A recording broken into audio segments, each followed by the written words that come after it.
গল্প কবিতা পাঠে সকলকে স্বাগত জানিয়ে শুরু করছি আজকের গল্প আদরিণী। লেখক প্রভাত কুমার মুখোপাধ্যায়। পাড়ার নগেন ডাক্তার ও জুনিয়র উকিল কুঞ্জবিহারী বাবু বিকালে পান চিবাইতে চিবাইতে, হাতের ছড়ি দুলাইতে দুলাইতে জয়রাম মোক্তারের নিকট আসিয়া বলিলেন, মুখুজ্জেমশাই, পীরগঞ্জের বাবুদের বাড়ি থেকে আমরা নিমন্ত্রণ পেয়েছি। এই সোমবার দিন মেজবাবুর মেয়ের বিয়ে। শুনছি নাকি ভারী ধুমধাম হবে। বেনারস থেকে বাই আসছে, কলকাতা থেকে খেমটা আসছে। আপনি নিমন্ত্রণ পেয়েছেন কি? মোক্তার মহাশয় তাহার বৈঠকখানার বারান্দায় বেঞ্চিতে বসিয়া হুঁকা হাতে করিয়া তামাক খাইতেছিলেন। আগন্তুকগণের এই প্রশ্ন শুনিয়া হুঁকাটি নামাইয়া ধরিয়া একটু উত্তেজিত স্বরে বলিলেন, কী রকম? আমি নিমন্ত্রণ পাব না কী রকম? জানো, আমি আজ 20 বছর ধরে তাদের এস্টেটের বাঁধা মোক্তার। আমাকে বাদ দিয়ে তারা তোমাদের নিমন্ত্রণ করবে? এইটা কি সম্ভব মনে করো? জয়রাম মুখোপাধ্যায়কে ইহারা বেশ চিনিতেন, সকলেই চিনে। অতি অল্প কারণে তাহার তীব্র অভিমান উপস্থিত হয়, অথচ হৃদয়খানি স্নেহে বন্ধুবাৎসল্যে কুসুমের মতো কোমল। ইহা যে তাহার সঙ্গে কিছুদিনও ব্যবহার করিয়াছে সেই জানিয়াছে। উকিলবাবু তাড়াতাড়ি বলিলেন, না না, সে কথা নয়, সে কথা নয়। আপনি রাগ করলেন মুখুজ্জেমশাই, আমরা কি সেভাবে বলছি? এ জেলার মধ্যে এমন কে বিষয়ী লোক আছে যে আপনার কাছে উপকৃত নয়, আপনার খাতির না করে? আমাদের জিজ্ঞাসা করবার তাৎপর্য এই ছিল যে আপনি সেদিন পীরগঞ্জে যাবেন কি? মুখোপাধ্যায় নরম হইলেন, বলিলেন, ভায়ারা বসো বলিয়া সম্মুখস্থ আর একখানি বেঞ্চ দেখাইয়া দিলেন। উভয়ে উপবেশন করিলে বলিলেন, পীরগঞ্জে গিয়ে নিমন্ত্রণ রক্ষা করা আমার পক্ষে একটু কঠিন বটে। সোম মঙ্গল 2 দিন কাছারি কামাই হয়, অথচ না গেলে তারা ভারী মনে দুঃখিত হবে। তোমরা যাচ্ছ? নগেন্দ্রবাবু বলিলেন, যাবার তো খুবই ইচ্ছে, কিন্তু অত দূর যাওয়া তো সোজা নয়। ঘোড়ার গাড়ির পথ নেই। গরুর গাড়ি করে যেতে হলে যেতে 2 দিন, আসতে 2 দিন। পালকি করে যাওয়া, সেও জোগাড় হওয়া মুশকিল। আমরা দুজনে তাই পরামর্শ করলাম, যাই মুখুজ্জেমশাইকে গিয়ে জিজ্ঞাসা করি। তিনি যদি যান, নিশ্চয়ই রাজবাড়ি থেকে একটা হাতি টাতি আনিয়ে নেবেন এখন। আমরা দুজনেও তাঁর সঙ্গে সেই হাতিতে দিব্যি আরামে যেতে পারব। মুক্তার মহাশয় স্মিত মুখে বলিলেন, এই কথা? তার জন্যে আর ভাবনা কি ভাই? মহারাজ নরেশচন্দ্র তো আমার আজকের মক্কেল নন। ওর বাপের আমল থেকে আমি ওদের মোক্তার। আমি কাল সকালেই রাজবাড়িতে চিঠি লিখে পাঠাচ্ছি। সন্ধে নাগাদ হাতি এসে যাবে এখন। কুঞ্জবাবু বলিলেন, দেখলে হে ডাক্তার, আমি তো বলেইছিলাম, অত ভাবছ কেন? মুখুজ্জেমশাইয়ের কাছে গেলেই একটা উপায় হয়ে যাবে। তা মুখুজ্জেমশাই, আপনাকেও কিন্তু আমাদের সঙ্গে যেতে হবে, না গেলে ছাড়ছি নে। যাব বই কি ভায়া, আমিও যাব। তবে আমার তো বাইখ্যামটা শোনবার বয়স নেই। তোমরা শুনো। আমি মাথায় এক পগ্গ বেঁধে একটা থেলো হুঁকো হাতে করে লোকজনের অভ্যর্থনা করব। কে খেলে কে না খেলে দেখব, তদারক করে বেড়াবো। আর তোমরা বসে শুনবে। পেয়ালা মুঝে ভর দে, কেমন? বলিয়া মুখোপাধ্যায় মহাশয় হাহ হাহ করিয়া হাসিতে লাগিলেন। পরদিন রবিবার। এদিন প্রভাতে আহ্নিক পূজাটা মুখুজ্জে মহাশয় একটু ঘটা করিয়াই করিতেন। বেলা 9টার সময় পূজা সমাপন করিয়া জল যোগান্তে বৈঠকখানায় আসিয়া বসিলেন। অনেকগুলি মক্কেল উপস্থিত ছিল। তাহাদের সহিত কথাবার্তা কহিতে লাগিলেন। হঠাৎ সেই হাতির কথা মনে পড়িয়া গেল।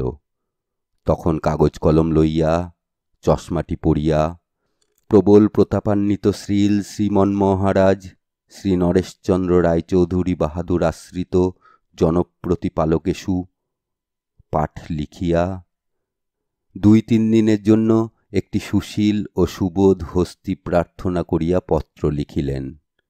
পূর্বেও আবশ্যক হইলে তিনি কতবার এইরূপে মহারাজের হস্তি আনাইয়া লইয়াছেন। একজন ভৃত্যকে ডাকিয়া পত্রখানি লইয়া যাইতে আজ্ঞা দিয়া মুক্তার মহাশয় আবার মক্কেলগণের সহিত কথোপকথনে প্রবৃত্ত হইলেন। শ্রীযুক্ত জয়রাম মুখোপাধ্যায়ের বয়স এখন 50 পার হইয়াছে। মানুষটি লম্বা ছাঁদের, রংটি আরেকটু পরিষ্কার হইলেই গৌড়বর্ণ বলা যাইতে পারিত। গোঁপগুলি মোটা মোটা, কাঁচায় পাকায় মিশ্রিত। মাথার সম্মুখভাগে টাক আছে, চক্ষু দুইটি বড় বড়, ভাসা ভাসা। তাহার হৃদয়ের কোমলতা যেন হৃদয় ছাপাইয়া এই চক্ষু দুইটি দিয়া উছলিয়া পড়িতেছে। ইহার আদিবাস যশোর জেলায়। এখানে যখন প্রথম মোক্তারি করিতে আসেন তখন এদিকে রেল খোলে নাই। পদ্মা পার হইয়া কতক নৌকা পথে, কতক গরুর গাড়িতে, কতক পদব্রজে আসিতে হইয়াছিল। সঙ্গে কেবলমাত্র একটি ক্যাম্বিসের ব্যাগ এবং একটি পিতলের ঘটি ছিল। সহায় সম্পত্তি কিছুই ছিল না। মাসিক 13 শিকায় একটি বাসা ভাড়া লইয়া নিজ হাতে রাঁধিয়া খাইয়া মোক্তারি ব্যবসায় আরম্ভ করিয়া দেন। এখন সেই জয়রাম মুখোপাধ্যায় পাকা দালান কোঠা করিয়াছেন, বাগান করিয়াছেন, পুকুর কিনিয়াছেন, অনেকগুলি কোম্পানির কাগজও কিনিয়াছেন।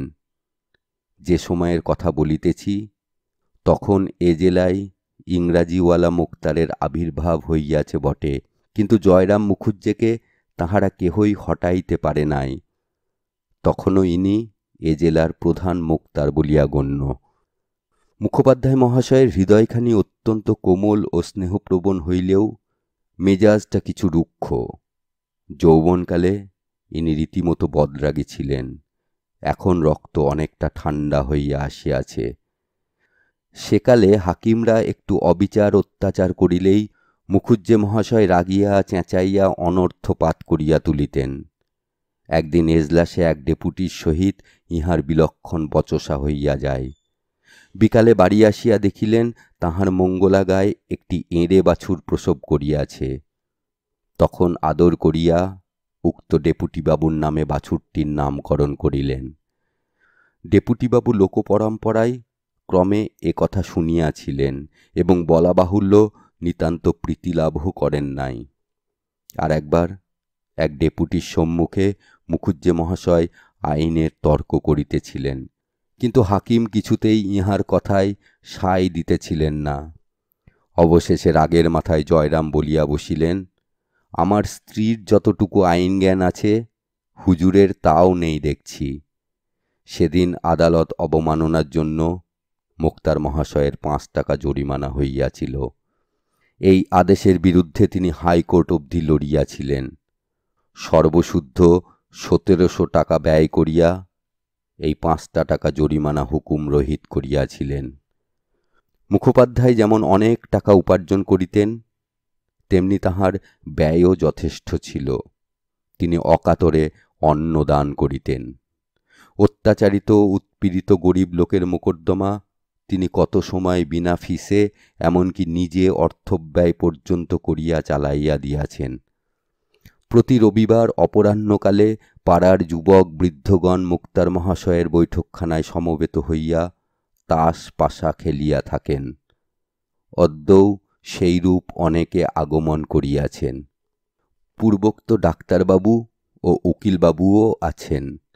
হাতিকে বাঁধিবার জন্য বাগানে খানিকটা স্থান পরিষ্কৃত করা হইতেছে। হাতি রাত্রে খাইবে বলিয়া বড় বড় পাতাশুদ্ধ কয়েকটা কলা গাছ ও অন্যান্য বৃক্ষের ডাল কাটাইয়া রাখা হইতেছে। মোক্তার মহাশয় সে সমস্ত তদারক করিতেছেন। মাঝে মাঝে বৈঠকখানায় আসিয়া কোনো ব্রাহ্মণের হাত হইতে হুঁকাটি লইয়া দাঁড়াইয়া দাঁড়াইয়া 2-4 টান দিয়া আবার বাহির হইয়া যাইতেছেন।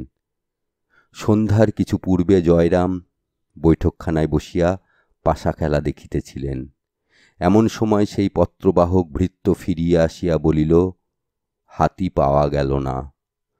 কুঞ্জবাবু নিরাশ হইয়া বলিয়া উঠিলেন, হ্যাঁ, পাওয়া গেল না? নগেন্দ্রবাবু বলিলেন, তাই তো, সব মাটি। মোক্তার মহাশয় বলিলেন, কেন রে, হাতি পাওয়া গেল না কেন? চিঠির জবাব এনেছিস? ভৃত্য বলিল, আজ্ঞে না, দেওয়ানজিকে গিয়ে চিঠি দিলাম। তিনি চিঠি নিয়ে মহারাজের কাছে গেলেন। খানিক বাদে ফিরে এসে বললেন, বিয়ের নেমন্তন্ন হয়েছে, তার জন্যে হাতি কেন, গরুর গাড়িতে আসতে বলো। এই কথা শুনিবা মাত্র জয়রাম ক্ষোভে, লজ্জায়, রোষে যেন একেবারে ক্ষিপ্তপ্রায় হইয়া উঠিলেন। তাহার হাত পা ঠক ঠক করিয়া কাঁপিতে লাগিল, দুই চক্ষু দিয়া রক্ত ফাটিয়া পড়িতে লাগিল, মুখমণ্ডলের শিরা উপশিরাগুলি স্ফীত হইয়া উঠিল। কম্পিত স্বরে ঘাড় মাকাইয়া বারংবার বলিতে লাগিলেন, হাতি দিলে না, হাতি দিলে না। সমবেত ভদ্রলোকগণ ক্রীড়া বন্ধ করিয়া হাত গুটাইয়া বসিলেন। কেহ কেহ বলিলেন, তার আর কি করবেন মুখুজ্জেমশাই, পরের জিনিস, জোর তো নেই। একখানা ভালো দেখে গরুর গাড়ি ভাড়া করে নিয়ে রাত্রি 10টা-11টার সময় বেরিয়ে পড়ুন, ঠিক সময় পৌঁছে যাবেন। ওই ইমামুদ্দি শেখ একজোড়া নূতন বলদ কিনে এনেছে, খুব দ্রুত যায়। জয়রাম বক্তার দিকে দৃষ্টিমাত্র না করিয়া বলিলেন, না, গরুর গাড়িতে চড়ে আমি যাব না। যদি হাতি চড়ে যেতে পারি তবেই যাব, নইলে এ বিবাহে আমার যাওয়াই হবে না। শহর হইতে 2-3 ক্রোশের মধ্যে 2-3 জন জমিদারের হস্তি ছিল। সেই রাত্রেই জয়রাম তত্তৎ স্থানে লোক পাঠাইয়া দিলেন। যদি কেহ হস্তি বিক্রয় করে তবে কিনিবেন। রাত্রি 2 প্রহরের সময় একজন ফিরিয়া আসিয়া বলিল, বীরপুরের উমাচরণ লাহিড়ীর একটি মাদি হাতি আছে, এখনো বাচ্চা, বিক্রি করবে, কিন্তু বিস্তর দাম চায়। কত? 2000 টাকা। খুব বাচ্চা? না, সবারই নিতে পারবে, কুচপরোয়া নেই, তাই কিনব। এখনই তুমি যাও, কাল সকালেই যেন হাতি আসে। লাহিড়ী মশাইকে আমার নমস্কার জানিয়ে বলো, হাতির সঙ্গে যেন কোনো বিশ্বাসী কর্মচারী পাঠিয়ে দেন, হাতি দিয়ে টাকা নিয়ে যাবে। পরদিন বেলা 7টার সময় হস্তিনী আসিল, তাহার নাম আদরিণী। লাহিড়ী মহাশয়ের কর্মচারী রীতিমতো স্ট্যাম্প কাগজে রসিদ লিখিয়া দিয়া 2000 টাকা লইয়া প্রস্থান করিল। বাড়িতেও হাতি আসিবা মাত্র পাড়ার তাবৎ বালক বালিকা আসিয়া বৈঠকখানার উঠানে ভিড় করিয়া দাঁড়াইল। 2-1 অশিষ্ট বালক সুর করিয়া বলিতে লাগিল, হাতি তোর গোদা পায়ে নাতি। বাড়ির বালকেরা ইহাতে রীতিমতো ক্রুদ্ধ হইয়া উঠিল এবং অপমান করিয়া তাহাদিগকে বহিষ্কৃত করিয়া দিল। হস্তিনী গিয়া অন্তঃপুর দ্বারের নিকট দাঁড়াইল। মুখুজ্জে মহাশয় বিপত্নিক, তাহার জ্যেষ্ঠা পুত্রবধূ একটি ঘটিতে জল লইয়া সভয় পদক্ষেপে বাহির হইয়া আসিলেন। কম্পিত হস্তে তাহার পদচতুষ্টয়ে সেই জল একটু একটু ঢালিয়া দিলেন। মাহুতের ইঙ্গিতানুসারে আদরিণী তখন জানু পাতিয়া বসিল। বড়বধূ তৈল ও সিন্দুরে তাহার ললাট রাঙা করিয়া দিলেন। ঘন ঘন শঙ্খধ্বনি হইতে লাগিল। আবার দাঁড়াইয়া উঠিলে একটা ধামায় ভরিয়া আলো চাল, কলা ও অন্যান্য মাঙ্গল্যদ্রব্য তাহার সম্মুখে রক্ষিত হইল। সুঁড় দিয়া তুলিয়া তুলিয়া কতক সে খাইল, অধিকাংশ ছিটাইয়া দিল। এইরূপে বরণ সম্পন্ন হইলে রাজহস্তির জন্য সংগৃহীত সেই কদলীকাণ্ড ও বৃক্ষ শাখা আদরিণী ভোজন করিতে লাগিল। নিমন্ত্রণ রক্ষা করিয়া পীরগঞ্জ হইতে ফিরিবার পরদিন বিকালেই মহারাজ নরেশচন্দ্রের সহিত মুখোপাধ্যায় মহাশয় সাক্ষাৎ করিতে গেলেন। বলা বাহুল্য, হস্তিপৃষ্ঠে আরোহণ করিয়াই গেলেন। মহারাজের দ্বিতল বৈঠকখানার নিম্নে বিস্তৃত প্রাঙ্গণ, প্রাঙ্গণের অপর প্রান্তে হস্তি প্রবেশের সিংহদ্বার। বৈঠকখানায় বসিয়া সমস্ত প্রাঙ্গণ ও সিংহদ্বারের বাহিরেরও অনেক দূর অবধি মহারাজের দৃষ্টিগোচর হইয়া থাকে। রাজ সমীপে উপনীত হইলে মুখোপাধ্যায় মহাশয় তাহাকে আশীর্বাদ করিয়া আসন গ্রহণ করিলেন। মোকদ্দমা ও বিষয় সংক্রান্ত দুচারি কথার পর মহারাজ জিজ্ঞাসা করিলেন, মুখুজ্জে মশাই, ও হাতিটা কার? মুখুজ্জে মহাশয় বিনীতভাবে বলিলেন, আজ্ঞে হুজুর বাহাদুরেরই হাতি। মহারাজ বিস্মিত হইয়া বলিলেন, আমার হাতি? কই, ও হাতি তো কোনোদিন আমি দেখিনি, কোথা থেকে এলো? আগে বীরপুরের উমাচরণ লাহিড়ীর কাছ থেকে কিনেছি। অধিকতর বিস্মিত হইয়া রাজা বলিলেন, আপনি কিনেছেন? আজ্ঞে হ্যাঁ। তবে বললেন আমার হাতি? বিনয় কিংবা শ্লেষসূচক ঠিক বোঝা গেল না। একটু মৃদু হাস্য করিয়া জয়রাম বলিলেন, যখন হুজুর বাহাদুরের দ্বারাই প্রতিপালন হচ্ছি, আমিই যখন আপনার, তখন ওই হাতি আপনার বই আর কার? সন্ধ্যার পর গৃহে ফিরিয়া বৈঠকখানায় বসিয়া সমবেত বন্ধুমণ্ডলীর নিকট মুখোপাধ্যায় এই কাহিনী সবিস্তারে বিবৃত করিলেন। হৃদয় হইতে সমস্ত ক্ষোভ ও লজ্জা আজ তাহার মুছিয়া গেল। কয়েকদিন পরে আজ তাহার সুনিদ্রা হইল। উল্লিখিত ঘটনার পর সুদীর্ঘ 5টি বৎসর অতীত হইয়াছে। এই 5 বছরে মুক্তার মহাশয়ের অবস্থার অনেক পরিবর্তন হইয়াছে।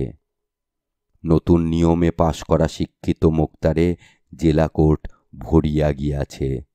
শিথিল নিয়মের আইন ব্যবসায়ীর আর কদর নাই। ক্রমে ক্রমে মুখোপাধ্যায় মহাশয়ের আয় কমিতে লাগিল। পূর্বে যত উপার্জন করিতেন, এখন তাহার অর্ধেক হয় কিনা সন্দেহ, অথচ ব্যয় প্রতি বৎসর বর্ধিতই হইতেছে। তাহার 3টি পুত্র, প্রথম 2টি মূর্খ, বংশবৃদ্ধি ছাড়া আর কোনো কর্ম করিবার যোগ্য নহে। কনিষ্ঠ পুত্রটি কলিকাতায় পড়িতেছে, সেটি যদি কালক্রমে মানুষ হয়, এইমাত্র ভরসা। ব্যবসায়ের প্রতি মুখোপাধ্যায়ের আর সে অনুরাগ নাই, বড় বিরক্ত হইয়া উঠিয়াছেন। ছোকরা মুক্তারগণ যাহাদিগকে একসময় উলঙ্গ অবস্থায় পথে খেলা করিতে দেখিয়াছেন, তাহারা এখন সামলা মাথায় দিয়া, মুখোপাধ্যায় পাগড়ি বাঁধিতেন, সেকালে মুক্তারগণ সামলা ব্যবহার করিতেন না। তাহারা প্রতিপক্ষে দাঁড়াইয়া চোখ মুখ ঘুরাইয়া ফরফর করিয়া ইংরাজিতে হাকিমকে কি বলিতে থাকে, তিনি কিছুই বুঝিতে পারেন না। পার্শ্বস্থিত ইংরাজি জানা জুনিয়রকে জিজ্ঞাসা করেন, উনি কি বলছেন? জুনিয়র তর্জমা করিয়া তাহাকে বুঝাইতে বুঝাইতে অন্য প্রসঙ্গ উপস্থিত হয়, মুখের জবাব মুখেই রহিয়া যায়। নিষ্ফল রোষে তিনি ফুলিতে থাকেন। তাহা ছাড়া পূর্বে হাকিমগণ মুখুজ্জে মহাশয়কে যেরূপ শ্রদ্ধার চক্ষে দেখিতেন, এখনকার নব্য হাকিমগণ আর তাহা করেন না। ইহাদের যেন বিশ্বাস, যে ইংরাজি জানে না সে মনুষ্য পদবাচ্যই নহে। এই সকল কারণে স্থির করিয়াছেন, কর্ম হইতে এখন অবসর গ্রহণ করাই শ্রেয়। তিনি যাহা সঞ্চয় করিয়াছেন, তাহার সুদ হইতে কোনো রকমে সংসার যাত্রা নির্বাহ করিবেন। প্রায় 60 বৎসর বয়স হইল। চিরকালই কি খাটিবেন? বিশ্রামের সময় কি হয় নাই? বড় ছেলেটি যদি মানুষ হইত, 2 টাকা যদি রোজগার করিতে পারিত, তাহা হইলে এতদিন কোন কালে মুখোপাধ্যায় মহাশয় অবসর লইতেন, বাড়িতে বসিয়া হরিনাম করিতেন। কিন্তু আর বেশি দিন চলে না। তথাপি আজি কালি করিয়া আরও 1 বৎসর কাটিল। এই সময় দায়রায় একটি খুনি মোকদ্দমা উপস্থিত হইল। সেই মোকদ্দমার আসামি জয়রাম মুখোপাধ্যায়কে নিজ মোক্তার নিযুক্ত করিল। একজন নূতন ইংরাজ জজ আসিয়াছেন, তাহারই এজলাসে বিচার। 3 দিন যাবৎ মোকদ্দমা চলিল। অবশেষে মোক্তার মহাশয় উঠিয়া জজ সাহেব বাহাদুর ও এসেসার মহোদয়গণ বলিয়া বক্তৃতা আরম্ভ করিলেন। বক্তৃতা শেষে এসেসারগণ মুখোপাধ্যায়ের মক্কেলকে নির্দোষ সাব্যস্ত করিলেন। জজ সাহেবও তাহাদের অভিমত স্বীকার করিয়া আসামিকে অব্যাহতি দিলেন। জজ সাহেবকে সেলাম করিয়া মোক্তার মহাশয় নিজ কাগজপত্র বাঁধিতেছেন। এমন সময় জজ সাহেব পেশকারকে জিজ্ঞাসা করিলেন, এ উকিলটির নাম কি? পেশকার বলিল, উহার নাম জয়রাম মুখার্জি। উনি উকিল নহেন, মোক্তার।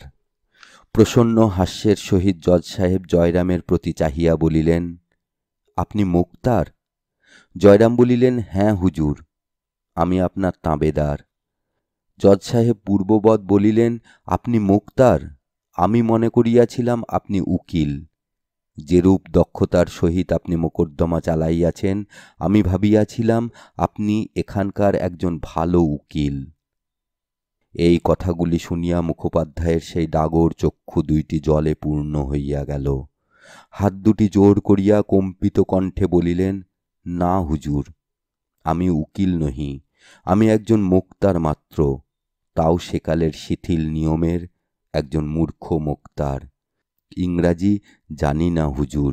আপনি আজ আমার যে প্রশংসা করিলেন, আমি জীবনের শেষ দিন অবধি তাহা ভুলিতে পারিব না। এই বুড়া ব্রাহ্মণ আশীর্বাদ করিতেছে হুজুর হাইকোর্টের জজ হউন। বলিয়া ঝুঁকিয়া সেলাম করিয়া মোক্তার মহাশয় এজলাস হইতে বাহির হইয়া আসিলেন। ইহার পর আর তিনি কাছারি যান নাই। ব্যবসায় ছাড়িয়া কায়িক ক্লেশে মুখোপাধ্যায়ের সংসার চলিতে লাগিল। ব্যয় যে পরিমাণ সংকোচ করিবেন ভাবিয়াছিলেন, তাহা শতচেষ্টাতেও হইয়া ওঠে না। সুদে সংকুলান হয় না, মূলধনে হাত পড়িতে লাগিল। কোম্পানির কাগজের সংখ্যা কমিতে লাগিল। একদিন প্রভাতে মোক্তার মহাশয় বৈঠকখানায় বসিয়া নিজের অবস্থার বিষয় চিন্তা করিতেছেন। এমন সময় মাহুত আদরিণীকে লইয়া নদীতে স্নান করাইতে গেল। অনেক দিন হইতেই লোক ইহাকে বলিতেছিল, হাতিটি আর কেন, ওকে বিক্রি করে ফেলুন, মাসে 30-40 টাকা বেঁচে যাবে। কিন্তু মুখুজ্জে মহাশয় উত্তর করিয়া থাকেন, তার চেয়ে বলো না, তোমার এই ছেলেপিলে নাতি নাতনিদের খাওয়াতে অনেক টাকা ব্যয় হয়ে যাচ্ছে, ওদের একে একে বিক্রি করে ফেলো। এরূপ উক্তির পর আর কথা চলে না। হাতিটাকে দেখিয়া মুখোপাধ্যায়ের মনে হইল, ইহাকে যদি মধ্যে মধ্যে ভাড়া দেওয়া যায়, তাহা হইলে তো কিঞ্চিৎ অর্থাগম হইতে পারে। তখনই কাগজ কলম লইয়া নিম্নলিখিত বিজ্ঞাপনটি মুসাবিদা করিলেন। হস্তি ভাড়ার বিজ্ঞাপন। বিবাহের শোভাযাত্রা, দূর দূরান্তে গমনাগমন প্রভৃতি কার্যের জন্য নিম্ন স্বাক্ষরকারীর আদরিণী নাম্নী হস্তিনী ভাড়া দেওয়া যাইবে। ভাড়া প্রতিরোজ 3 টাকা মাত্র। হস্তিনীর খোরাকি 1 টাকা এবং মাহুতের খোরাকি 0, একুনে 4 টাকা ধার্য হইয়াছে। যাহার আবশ্যক হইবে নিম্ন ঠিকানায় তত্ত্ব লইবেন। শ্রী জয়রাম মুখোপাধ্যায়, মোক্তার, চৌধুরীপাড়া। এই বিজ্ঞাপনটি ছাপাইয়া শহরের প্রত্যেক ল্যাম্পপোস্টে, পথিপার্শ্বস্থ বৃক্ষকাণ্ডে এবং অন্যান্য প্রকাশ্য স্থানে আঁটিয়া দেওয়া হইল। বিজ্ঞাপনের ফলে মাঝে মাঝে লোকে হস্তি ভাড়া লইতে লাগিল বটে, কিন্তু তাহাতে 15-20 টাকার বেশি আয় হইল না। মুখোপাধ্যায়ের জ্যেষ্ঠ পৌত্রটি পীড়িত হইয়া পড়িল। তাহার জন্য ডাক্তার খরচ, ঔষধ পথ্যাদির খরচ প্রতিদিন 5-7 টাকার কমে নির্বাহ হয় না। মাসখানেক পরে বালকটি কথঞ্চিৎ আরোগ্য লাভ করিল। বড়বধূ মেজবধূ উভয়েই অন্তঃসত্ত্বা। কয়েক মাস পরেই আরও 2টি জীবের অন্ন সংস্থান করিতে হইবে।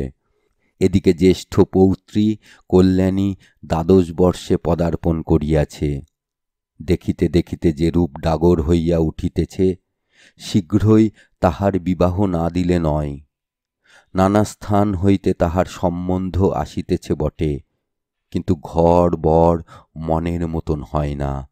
যদি ঘর বর মনের মতন হইল, তবে তাহাদের খাঁয় শুনিয়া চক্ষু স্থির হইয়া যায়।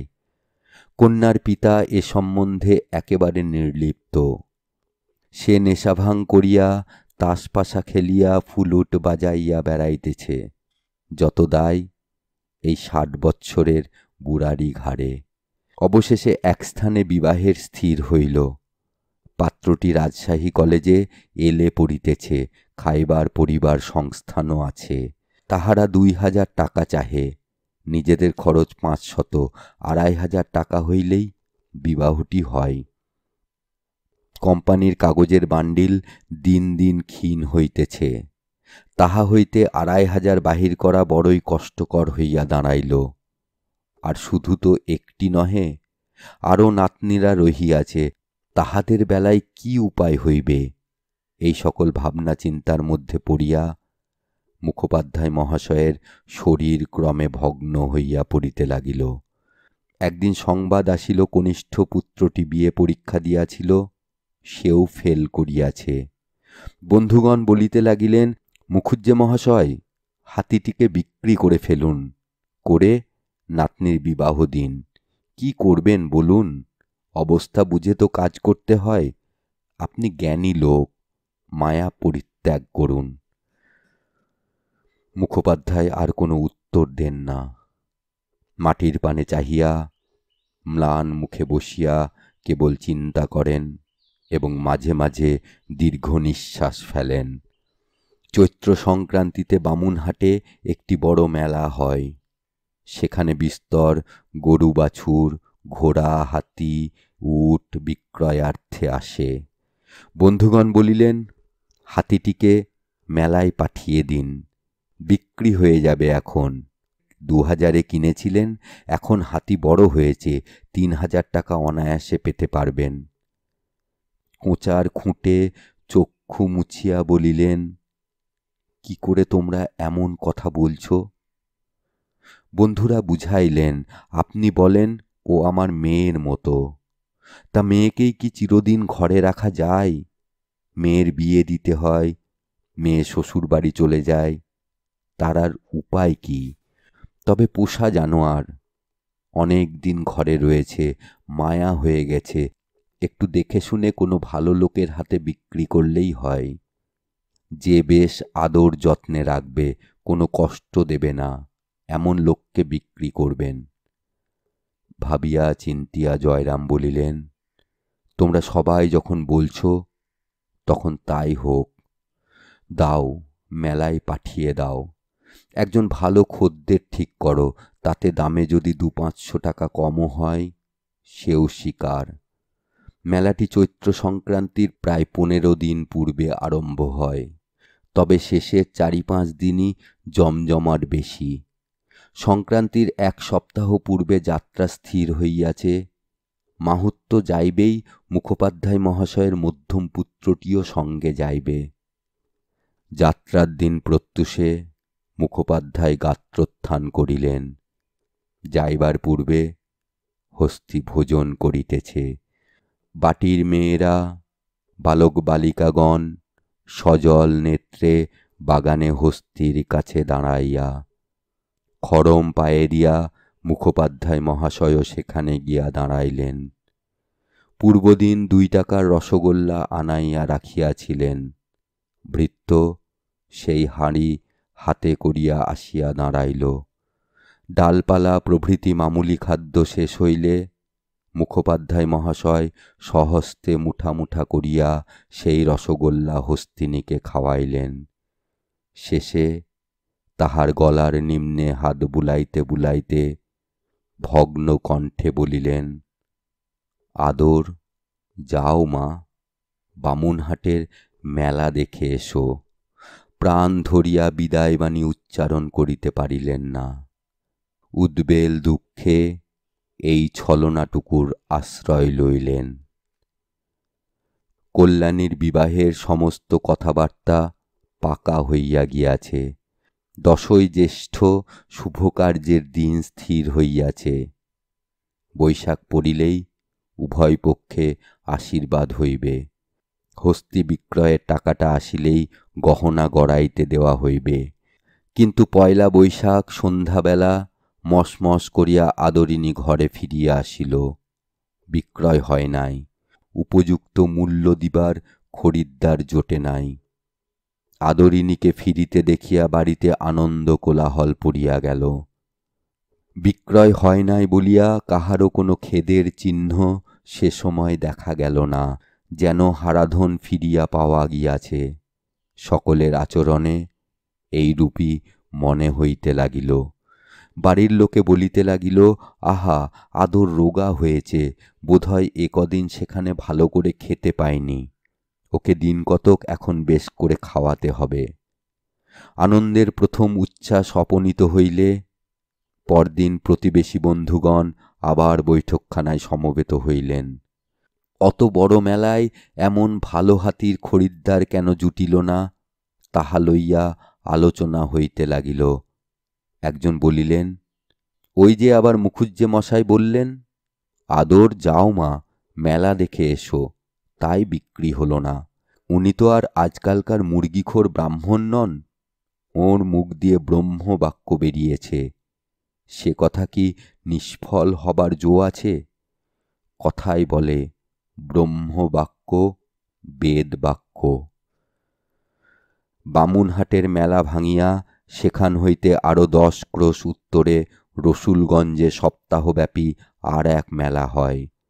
যে সকল গোমহিষাদি বামুনহাটে বিক্রয় হয় নাই, সেসব রসুলগঞ্জে গিয়া জমে। সেইখানেই আদরিণীকে পাঠাইবার পরামর্শ হইল। আজ আবার আদরিণী মেলায় যাইবে। আজ আর বৃদ্ধ তাহার কাছে গিয়া বিদায় সম্ভাষণ করিতে পারিলেন না। রীতিমতো আহারাদির পর আদরিণী বাহির হইয়া গেল। কল্যাণী আসিয়া বলিল, দাদামশাই, আদর যাবার সময় কাঁদছিল। মুখোপাধ্যায় শুইয়াছিলেন, উঠিয়া বসিলেন, বলিলেন, কি বললি? কাঁদছিল? হ্যাঁ দাদামশাই, যাবার সময় তার চোখ দিয়ে টপ টপ করে জল পড়তে লাগল। বৃদ্ধ আবার ভূমিতে পড়িয়া দীর্ঘ নিঃশ্বাসের সহিত বলিতে লাগিলেন, জানতে পেরেছে ওরা অন্তর্যামী কিনা, ও বাড়িতে যে আর ফিরে আসবে না তা জানতে পেরেছে। নাতনি চলিয়া গেলে বৃদ্ধ সাশ্রু নয়নে আপন মনে বলিতে লাগিলেন, যাবার সময় আমি তোর সঙ্গে দেখাও করলাম না, সে কি তোকে অনাদর করে? না মা, তা নয়, তুই তো অন্তর্যামী, তুই কি আমার মনের কথা বুঝতে পারিসনি?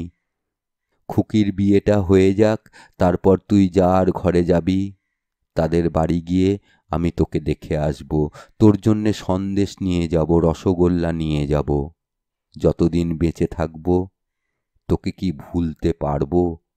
মাঝে মাঝে গিয়ে তোকে দেখে আসব, তুই মনে কোনো অভিমান করিস নে মা। পরদিন বিকালে একটি চাষি লোক একখানি পত্র আনিয়া মুখোপাধ্যায় মহাশয়ের হস্তে দিল। পত্র পাঠ করিয়া ব্রাহ্মণের মাথায় যেন বজ্রাঘাত হইল। মধ্যম পুত্র লিখিয়াছে, বাটি হইতে 7 ক্রোশ দূরে আসিয়া কল্য বিকালে আদরিণী অত্যন্ত পীড়িত হইয়া পড়ে। সে আর পথ চলিতে পারে না। রাস্তার পার্শ্বে একটা আমবাগানে শুইয়া পড়িয়াছে, তাহার পেটে বোধহয় কোনো বেদনা হইয়াছে। সুঁটটি উঠাইয়া মাঝে মাঝে কাতর স্বরে আর্তনাদ করিয়া উঠিতেছে। মাহুত যথাবিদ্যা সমস্ত রাত্রি চিকিৎসা করিয়াছে, কিন্তু কোনো ফল হয় নাই। বোধহয় আদরিণী আর বাঁচিবে না।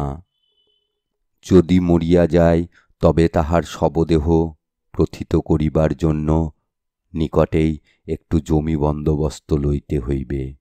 সুতরাং কর্তা মহাশয়ের অবিলম্বে আসা আবশ্যক।